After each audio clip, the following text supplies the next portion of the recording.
Welcome to our channel. Today we how to budget with Asana easy tutorial step. Open Asana and create a new project dedicated to your budgeting needs.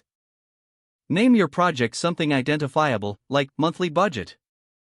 Set the project view to list, which is ideal for budgeting. Add sections for each category you want to budget, such as rent, groceries, and entertainment. In each section, create tasks for specific expenses under that category. For example, under rent, you can create a task for the monthly rent payment. Assign due dates for each expense to match your payment deadlines. Add a custom field for the estimated cost and another for the actual cost. Enter the estimated cost of each expense in the respective field. Once an expense is paid, update the actual cost field accordingly. Consider tagging tasks with labels like paid for easy tracking. Review your budget regularly by checking off completed expenses. Use Asana's reporting feature to visualize your spending trends over time. Create milestones for large expenses to keep yourself on track. Adjust your budget as needed by adding or removing tasks and expenses. Collaborate with family members or roommates by inviting them to your project.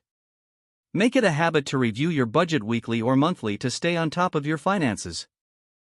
With Asana, you'll have a clear and organized way to manage your budget. If the page does not load, refresh the browser or try again in a private or incognito window. Make sure you are using the correct email address, then retype it carefully to avoid small typos.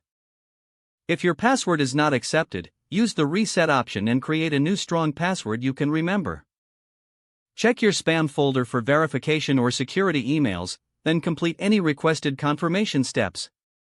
Enable two-factor authentication if available to improve account security and reduce unauthorized access risk. After signing in, review your profile details so your contact information and settings are accurate and current. If you see an error message, note it down and try again after restarting your device and internet connection. Log out when you finish, especially on shared devices, to keep your account and payment information secure. If the page does not load, refresh the browser or try again in a private or incognito window. Make sure you are using the correct email address, then retype it carefully to avoid small typos. Don't forget to like this video and subscribe to our channel for more step-by-step tech guides.